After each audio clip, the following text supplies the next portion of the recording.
Yeah. Ah, Ouais, élu conforme. merveille. Allô, Madeleine? Donc aujourd'hui, dans le cadre de l'érudition, Érudition, ouais, c'est un peu difficile de prononcer ce mot des fois. Ouais. voilà, avec le groupe Les Élus Élus, on est ici en ce bel après-midi dans un parc. Donc si vous voyez des gens passer, Ouais, si vous entendez des bruits, les écureuils, si vous le exact. voyez. Ouais, la cigale et tout, c'est la joie du parc.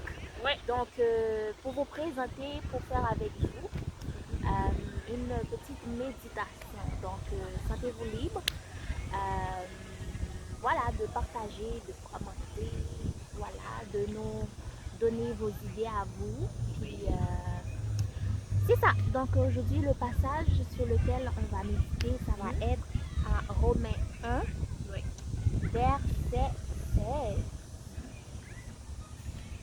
C'est ça, Romains 1, verset 16. On va les lire. Ça dit, Car je n'ai point honte de l'évangile. C'est une puissance de Dieu pour les saluts de quiconque croit, du juif premièrement, puis du grec. voilà. Donc, ne point avoir honte de l'évangile. Selon toi, merveille, pourquoi, comment dans le fond, comment ne plus avoir honte de l'évangile? Selon moi, comment ne plus avoir honte de l'évangile, je dirais c'est d'abord en lisant l'évangile. Quand tu lis quelque chose et que tu crois en cette chose-là, c'est toujours une joie là de partager. C'est un peu comme à l'école, quand on vient à, là je pense à l'école primaire, on vient t'apprendre comment est-ce qu'on écrit 3 ou comment est-ce qu'on écrit 5. Tu auras toujours tendance, à chaque fois que tu rentres à la maison, tu l'écris sur un papier, sur un bout de papier et tu vas en montrer aux autres. C'est-à-dire c'est quelque chose dont tu es fier, que tu as appris et que tu aimerais partager avec les autres. Alors pour l'évangile aussi, je dirais en lisant l'évangile, et tu verras que tu auras cette joie-là de le partager. Donc en lisant que tu vas avoir la joie, tu n'auras plus honte en fait de pouvoir partager l'évangile. Puis, tu dis, en lisant l'évangile, j'imagine à ceux qui se disent, ben moi je lis, Je les lis et puis puis j'arrive pas. C'est ça. Mais toi selon toi, comment est-ce qu'on peut arrêter d'avoir honte de partager l'évangile selon toi? Ben, selon moi, ce serait pour faire course, à ce que tu as dit tantôt de lire l'évangile, mais de demander aussi au Saint-Esprit de te diriger par rapport à ce que tu lis. Là, je prends l'exemple, tu peux lire un verset une fois, deux fois, trois fois, puis from nowhere, j'ai un réma. Comme un réma, c'est comme une révélation par rapport à ça. Puis je suis comme, oh my gosh! Ok! Yeah. Puis là, soit je l'écris.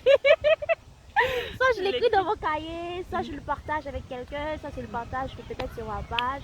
Fait que je pense, même dans la lecture, le Saint-Esprit en tant que tel, dans notre vie de tous les jours, ce serait ça. Il peut nous aider à ne pas avoir honte, mais même en lisant la parole aussi, il peut être un bon ami, un bon guide, justement pour nous aider à comprendre, à avoir ce réma-là, puis de vouloir à tout prix le partager à d'autres personnes. Exactement. Mais je dirais aussi que même en allant à l'église, quoi, dans certaines églises, ils ont des programmes de partage biblique, d'éthique biblique, ou tout simplement dans des réunions de jeunes. Il y a des moments où on parle entre nous, on parle entre nous. Donc, à force d'aller à l'église aussi, avec un entourage qui parle de Dieu, qui parle du Christ, tu auras aussi cette facilité de ne plus avoir honte d'en parler aux autres, à une personne que tu ne connais pas par exemple, de dire que non, que Dieu te bénisse, que non, tu as besoin de Jésus, ou quelque chose tout simplement comme ça sur l'évangile, ou lorsque tu racontes une histoire de ta vie que tu as vécu ou un témoignage, tu peux introduire un passage biblique en faisant un témoignage parce que tu es habitué à le faire, c'est ta vie en fait. Ouais. L'autre chose aussi que je pense que c'est la base aussi, c'est se ramener tout à la croix. Parce que Jésus, lui, il faut se rappeler qu'il n'a pas eu honte de prendre nos fautes à nous, nos Ouais. péchés à nous sur son dos dans le fond, puis il est cloué à la croix. Ouais. Donc se rappeler de son courage, de ce courage qu'il a eu lui, de ne pas avoir honte de lui. Oui. Donc pour que nous aussi nous n'ayons pas honte de lui, parce que la personne qui aurait dû avoir honte dans l'histoire, c'est lui. Puis lui, il n'a pas eu honte. Donc N'a pas eu honte. c'est vraiment de puiser dans ce courage-là que Jésus a eu. Ouais. Puis je pense que pour puiser dans ce courage-là, je vous vois venir avec les questions, comment puiser dans le courage de Jésus. Je pense que plus on passe du temps avec quelqu'un, plus on comprend, puis plus aussi on va vers lui ressembler en quelque sorte. Fait que je pense que ça revient encore à passer du temps avec Jésus. Ouais. Ouais, Comment? passer du temps avec Jésus. Ouais. Dans la prière, dans la Bien sûr. louange, dans la parole encore. Fait que ça revient au fait à ce qu'on a dit tantôt, Ouais. la parole. Fait que la parole en tant que telle, le Saint-Esprit, c'est la base. Exactement. Et quand on parle aussi de ne pas avoir honte de l'évangile, quand on parle de l'évangile, c'est pas juste un passage biblique, mais aussi des chansons. Tu peux partager une chanson à quelqu'un. Que non, écoute cette chanson, je l'ai suivie, ça m'a beaucoup plu. Je te partage. Et la personne en écoutant cette chanson, tu ne sais pas que à travers cette chanson-là, elle peut recevoir un message de la part de Dieu. Elle peut recevoir une réponse. Tu vois, tu as juste partagé une chanson, c'est l'évangile que tu as partagé. C'est l'évangile que tu as partagé. Ou tout simplement en marchant dans la rue, tu es en train de chanter. Tu ne sais pas, peut-être il y a quelqu'un quelque part qui veut recevoir une parole, qui veut recevoir un Jésus t'aime ou dire que c'est encore possible, dire que Dieu a encore besoin de moi, il m'aime encore. Tu vois, donc juste une petite phrase dans ta chanson, même si tu ne peux pas approcher de la personne, mais la personne l'a juste entendu. Donc ne pas avoir honte de l'évangile, c'est aussi chanter. Ne pas avoir honte de chanter là où tu es, ne pas avoir honte de prier, ne pas avoir honte de dire que oh pourquoi Jésus, pourquoi ceci, pourquoi cela, que les gens entendent ce que tu viens de dire, ne pas avoir honte de cela. Et comme Wadland disait que nous avons besoin du Saint-Esprit, dans tes prières, tu peux aussi demander. Si à un moment donné tu as honte, tu as du mal, tu peux aussi prier. Ne pas juste attendre que le Saint-Esprit vienne intervenir pendant que tu veux parler, mais avant même que tu puisses parler, tu peux prier avant. Tu peux dire que Seigneur, enlève cette honte que j'ai, cette difficulté que j'ai de parler de toi. Je ne veux plus de cela. Et le Seigneur est là, il va t'aider lui-même. Parce que tout ce qu'on peut dire ici, le Seigneur peut te donner autre chose, une autre façon. Dieu est multisystème, hein? C'est ça. Il est très créatif d'ailleurs, il est le créateur par excellence. Voilà, le Ouais. créateur par excellence. Ouais. Et juste pour faire pouce aussi à ce que Merveille vient d'ajouter, je pense qu'on a dit aussi un petit peu, c'est le témoignage. Parfois c'est un point de contact beaucoup plus facile en tant que tel. Par exemple, la personne te dit j'ai mal à la tête, puis là tu te rappelles que j'ai mal à la tête à un moment donné, Jésus m'a guéri, ben, tu peux dire à la personne ah, est-ce que tu veux que je prie pour toi parce que moi, voilà, il y avait telle occasion, j'avais mal à la tête, puis j'ai prié, puis Jésus m'a guéri, je peux prier pour toi, puis je sais que tu sais, il est le Dieu qui guérit. Puis ça peut être un point de contact, une façon de partager la parole. Exactement. Tu sais, on a juste dit ces petites, on a donné ces points-là. Feel free, comme si le Saint-Esprit te demande d'autres façons de juste l'écouter, puis être sensible à ce qu'il te dira. Exactement. N'oublie pas que quand on dit de partager l'évangile, il ne faut pas toujours prendre ça comme une prédication. Hein? C'est la parole. C'est comme Wadland vient de dire, c'est un témoignage. C'est dire que Jésus a fait ceci, Jésus a fait cela. Dire c'est que une action. Exactement, une action. Une action même. Même dans tes études, tu peux dire que tu peux même donner un témoignage que si je suis arrivée là, ce n'est pas juste mon intelligence, mais c'est la grâce de Dieu. Tu transmets le message à quelqu'un qu'il y a certaines choses, en fait, toutes choses que nous faisons, c'est la grâce de Dieu. C'est pas l'intelligence, mais c'est aussi la grâce de Dieu. Parce que Dieu a c'est un cadeau. Exact. Voilà. Maintenant, ça dit le reste du passage ici, c'est une puissance de Dieu. En quoi est-ce que l'évangile est une puissance? Oui, en quoi est-ce que l'évangile est une puissance? En quoi est-ce que l'évangile... Je sais que c'est toujours toi qui me poses des questions, hein? Et c'est toujours moi qui commence toujours à répondre. Elle lit là et puis elle me pose les questions. Mais maintenant, dis-moi. Ben, en quoi est-ce que l'évangile est une puissance? Oui.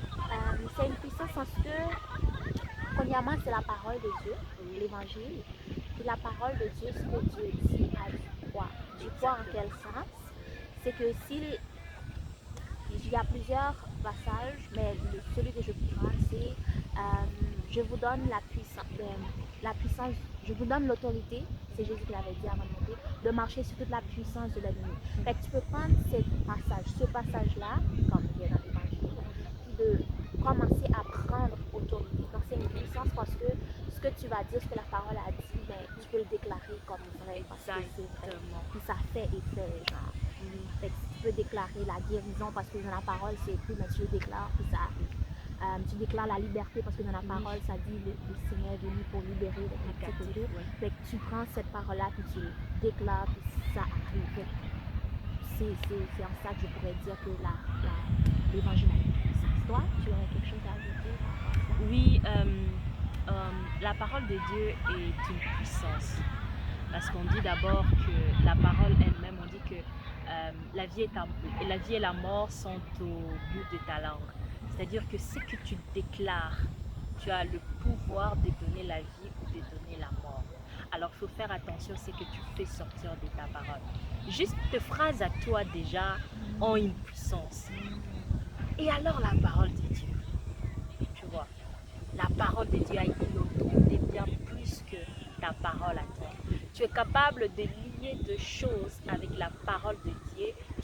Tu t'approches sur une personne ou sur toi-même. Comme Wadlan avait donné l'exemple de prier, tu avais de maux de tête à cause de la parole de Dieu. Tu peux tout simplement dire que non, la Bible me dit de demander. Moi, je demande la guérison. Tu l'auras. La puissance se démontre par la guérison. Tu as été guéri. C'est ça la puissance de Dieu. Ou tout simplement, tu dis que non, je suis Dieu m'a tellement aimé. Si Dieu m'a aimé au point de donner son fils unique sur la croix, pourquoi est-ce que je dois avoir peur? Lui qui a sacrifié ce qui lui était cher sur la croix, crois-tu que pour cette situation ici, il sera incapable d'intervenir? Est-ce que cette situation est plus grande que le sacrifice que Christ a fait sur la croix? Non!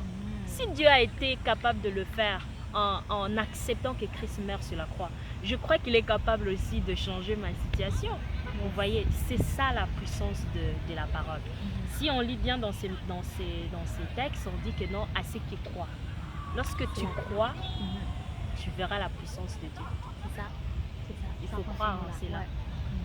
Parce que dans la parole, ça dit, si tu crois, tu verras la gloire de Dieu. C'est une puissance de Dieu pour le salut de quiconque croit.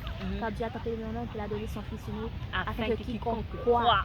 Donc, le fait de croire, la foi en tant que telle, c'est la base, c'est une clé par rapport justement pour voir la puissance qui se trouve dans l'évangile. Parce que il y a plein de gens qui peuvent lire la Bible juste pour le lire, juste pour avoir une certaine connaissance, mais qui ne voient pas forcément la puissance qui se cache justement dans cette parole-là, qui est la parole de Dieu. Tout simplement parce qu'il y a quelque chose qui n'est pas mis là-dedans. Ça dit croire. Puis Dieu l'a dit clairement, il faut que celui qui s'approche de lui croit qu'il existe et qu'il est le rémunérateur de ceux qui le cherchent. Donc croire, c'est important. Donc il faut mettre sa foi là-dedans. Puis c'est sûr que parfois, je vous le dis, parfois tu peux ne pas voir tout de suite ce pourquoi tu as prié. Mais la foi, justement, c'est croire avant même de voir. Donc même quand tu ne le vois pas, ben, tu continues à savoir. Voilà, c'est ça que Dieu a dit. Tu sais, ça revient à la base. Guys, la Bible. On continuera.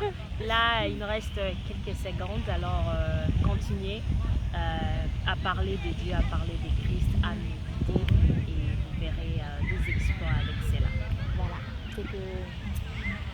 Bonne méditation, guys. Et sur le rappeur aussi, le dit l'apôtre Paul, notre prédication ne repose pas sur les discours persuasifs de la sagesse humaine, mais sur une démonstration de puissance et d'esprit. Oui, Dieu donne un sens à notre musique et la croissance en esprit et en connaissance. Oui, tout ça paraît fou, mais gloire à Dieu, l'esprit agit. Il se sert des hommes fragiles qui en rappont prêchent l'évangile. Romains 9.